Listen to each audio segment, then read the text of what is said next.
Welcome back to the Jazz Pursuit.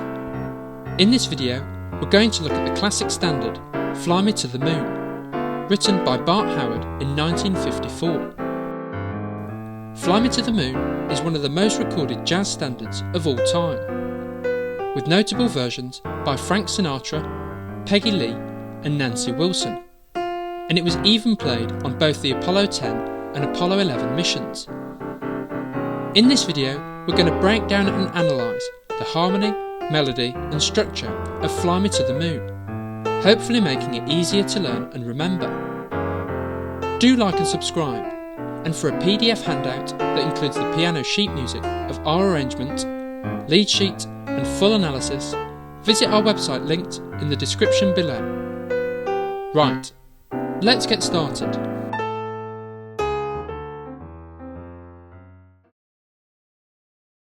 So, first off, let's look at the key bits of information. Fly Me to the Moon is in 4/4 time, and in the key of C major. The form is 32 bars, divided into an A-B-A-C structure, where each section lasts for 8 bars. First, there's the A section, which is followed by the B section. Next, there's a repeat of the A section, before ending with a final C section. So that's the key bits of information. Now let's take a look at the harmony in the A section. When analysing harmony, it's common to refer to chords by numbers, as this allows us to clearly see the underlying harmonic movement. A seventh chord consists of 4 notes: the root, third, fifth and seventh. The chord number refers to the root note, and which degree of the home key scale the chord is built upon. The remainder of the chord, the third, fifth and seventh, is then built using the notes of the home key scale. So, Fly Me to the Moon is in the key of C major, but this isn't the starting point of the A section harmony. Instead, the A section begins on chord 6, a chord built off the 6th degree of the home key scale, A. Then, the chord is built using the notes of the home key scale. We know the root is A, then skip a note and the third is C, skip a note and the fifth is E, skip a note and the seventh is G. This chord is A minor 7, and chord 6 in any major key is a minor 7 chord, and also the relative minor. Next, there's a 2-5-1 cadence to chord 1, which is C major 7. Chord 2 is built off the 2nd degree of the home key scale, so D, and the chord is D minor 7. And chord 5 is a chord built off the 5th degree of the home key scale, so G, and the chord is G7, which then resolves to chord 1, C major 7. So to recap, the A section starts on the relative minor, chord 6, A minor 7, and then there's a 2-5-1 cadence to chord 1. D minor 7 is chord 2, G7 is chord 5, and C major 7 is chord 1. Then, the harmony moves to chord 4, which is F major 7. The A section harmony ends with another 2-5-1 progression, but this time the target point and 1 chord of the 2-5-1 is chord 6, the relative minor, A minor 7. In a 2-5-1, the chords are built in relation to the 1 chord. The 1 chord in the earlier 2-5-1 was chord 1 of the key, so the chords were built using the home key scale. However, in this case, the 1 chord is A minor, therefore the chords within the 2-5-1 are built in relation to A minor, using the notes of the temporary home key scale A harmonic minor. So the root note of the 2 chord is B, and using the notes from A harmonic minor, the third is D, 5th is F, and 7th is A. This chord has a minor 3rd, a minor 7, and a flattened 5th, which means it's a minor 7 flat 5 chord, also known as a half diminished chord. And the bass note of the 5 chord is E, and the third is G sharp, fifth is B, and seventh is D. This is E dominant 7, which then resolves to chord 1 of the cadence, A minor 7. A crucial point to remember is that the chord types within a 2-5-1 are always the same. In a major 2-5-1, where the 1 chord is a major 7 chord, the 2 chord is always a minor 7, and the 5 chord is always a dominant 7. And in a minor 2-5-1, where the 1 chord is a minor 7 chord, the 2 chord is always a minor 7 flat 5, also known as a half diminished chord, and the 5 chord is a dominant 7, just like a major 2-5-1. Now let's hear the A section harmony.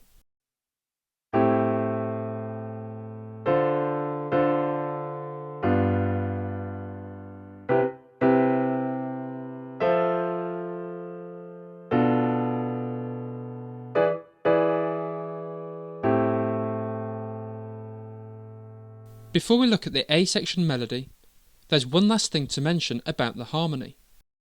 The A section harmony outlines the cycle of fourths within the key. This means each chord moves up a fourth to the next. A minor 7 moves up a fourth to D minor 7, which moves up a fourth to G7, which moves up a fourth to C major 7, and so on. Every note of the C major scale is used as a bass note, and each chord is built using the notes of the home key scale, apart from the E7 chord in bar 7. If this E chord was built using the notes of the home key scale, it would be E minor 7. However, its function has changed, and rather than being chord 3 of the home key, it's instead acting as chord 5 in a 2-5-1, and therefore has been tweaked to a dominant 7. Anyway, now let's take a look at the A section melody. The A section melody consists of 2 phrases, which are built almost exclusively using the notes of the home key scale, C major.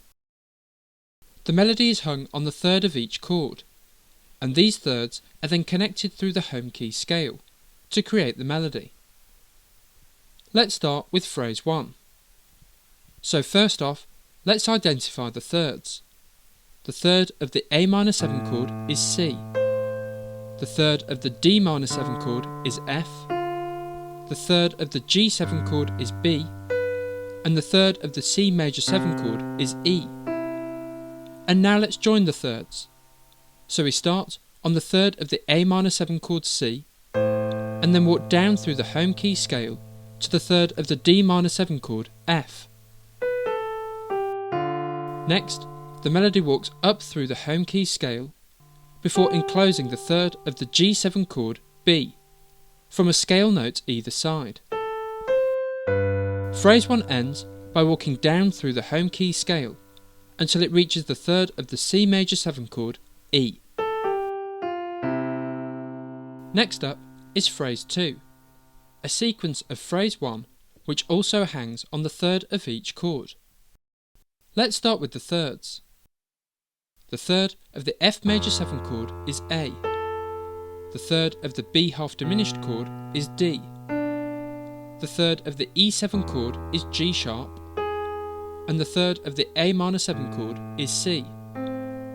And now let's connect the thirds. Phrase 2 begins on the third of the F major 7 chord A, and then walks down through the home key scale to the third of the B half diminished chord D. Next, the melody walks up through the scale again, before there's a scale note enclosure around the third of the E7 chord G sharp. Phrase 2 ends by walking down through the home key scale until it reaches the third of the A minor 7 chord C. The only note in the A section melody that isn't part of the home key major scale is the G sharp in bar 7, the third of the E7 chord, which was tweaked earlier to a dominant 7, as it's the 5 chord in a 2-5-1. Now let's hear the A section melody in time.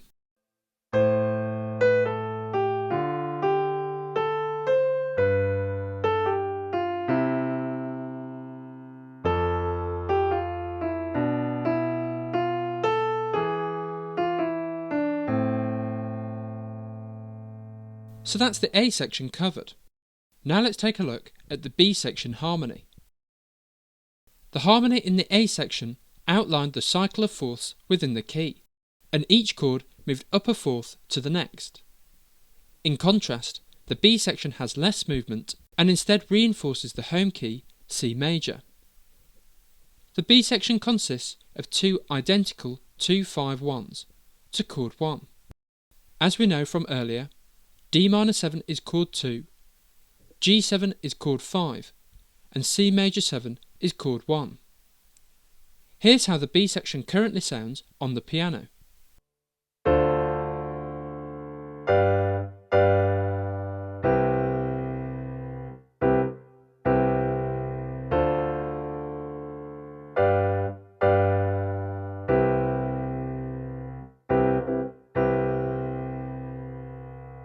The only problem with the B section harmony at this point is that chord 1 lasts for 2 bars at the end of each cadence, which feels quite stagnant.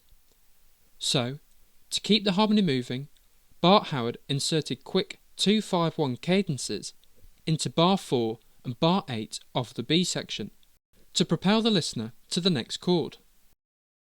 The target point of the 2-5-1 in bar 4 is the D minor 7 chord in bar 5. As D minor 7 is the 1 chord, this means the 2 chord is E minor 7 and the 5 chord is A7. The B section is followed by a repeat of the A section.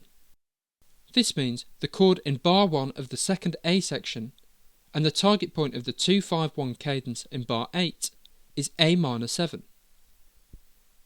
This 2-5-1 is identical to the one found in the A section.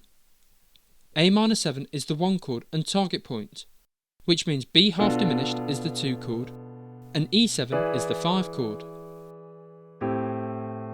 Now let's hear the full B section harmony on the piano.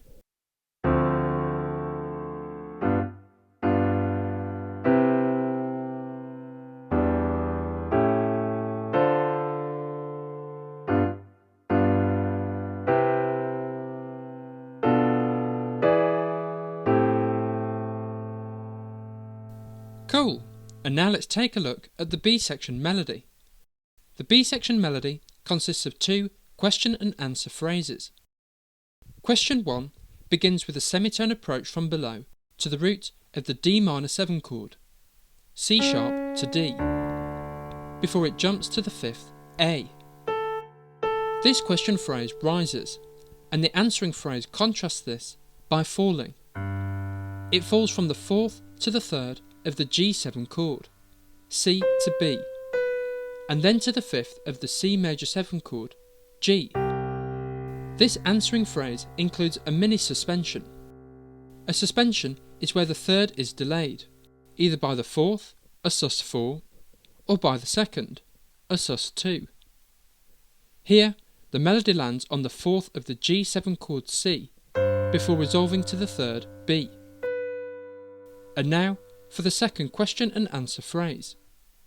The question begins with a semitone approach from below to the 7th of the D minor 7 chord, B to C, before rising to the 3rd, F. The answering phrase then falls from the 2nd to the root of the G7 chord, A to G, and then from the 4th to the 3rd of the C major 7 chord, F to E.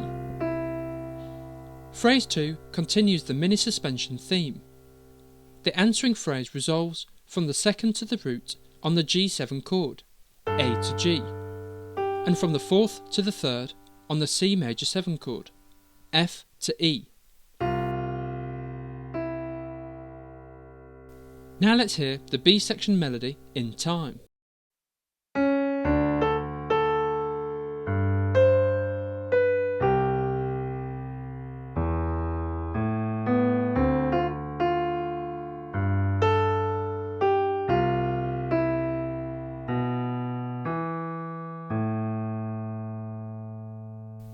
So that's the B section harmony and melody. As the form is A, B, A, C, next up is a direct repeat of the A section, which leaves us with just the C section left to look at. Let's start with the harmony. The foundation of the C section harmony is identical to the B section. It's made up of two 2-5-1 cadences. To chord 1, C major 7. D minor 7 is chord 2, G7 is chord 5, and C major 7 is chord 1. A frequent occurrence in jazz standards is to delay the chord 1 resolution to the end of the form. This emphasises the end of the form and also reinforces the overall structure. Bart Howard does exactly this through a common substitution. A common substitution for chord 1 is chord 3. This is because the upper structure of chord 1 is chord 3. If we look at chord 1, C major 7, the 3rd, 5th, 7th and 9th outline an E minor 7 chord, which is chord 3 of the key. So, rather than resolving to chord 1 in bar 3 of the C section, Bart Howard replaces it with the chord 3 substitution, E minor 7. This E minor 7 is then the 2 chord in a 2-5-1. As E minor 7 is the 2 chord, this means A7 is the 5 chord, which then resolves to D minor 7 as the 1 chord. This creates a common jazz progression, a 3-6-2-5-1, which is usually used to create momentum towards the end of the form. Now let's hear the C section harmony in time.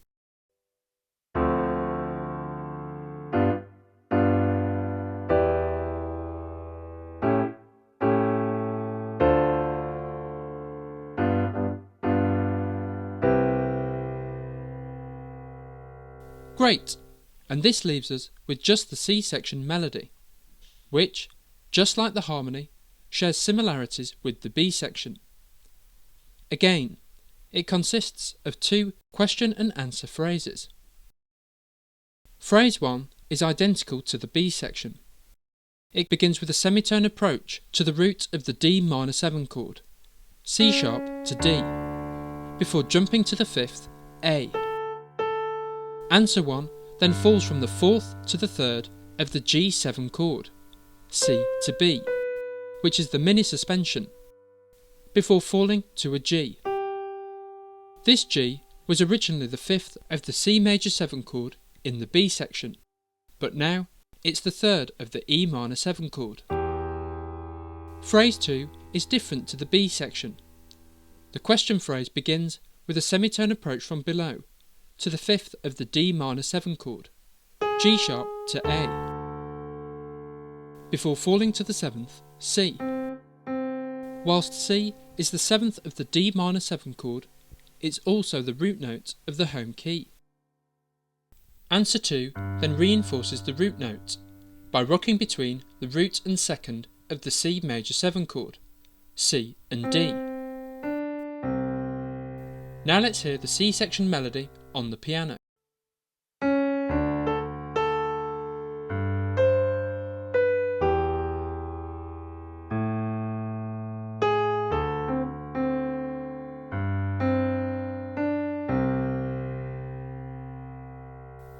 So that's Fly Me to the Moon. I hope you've enjoyed this video and found it helpful. For a PDF handout that includes all the analysis, lead sheet and piano sheet music of our arrangement, visit our website linked in the description below. Happy practicing!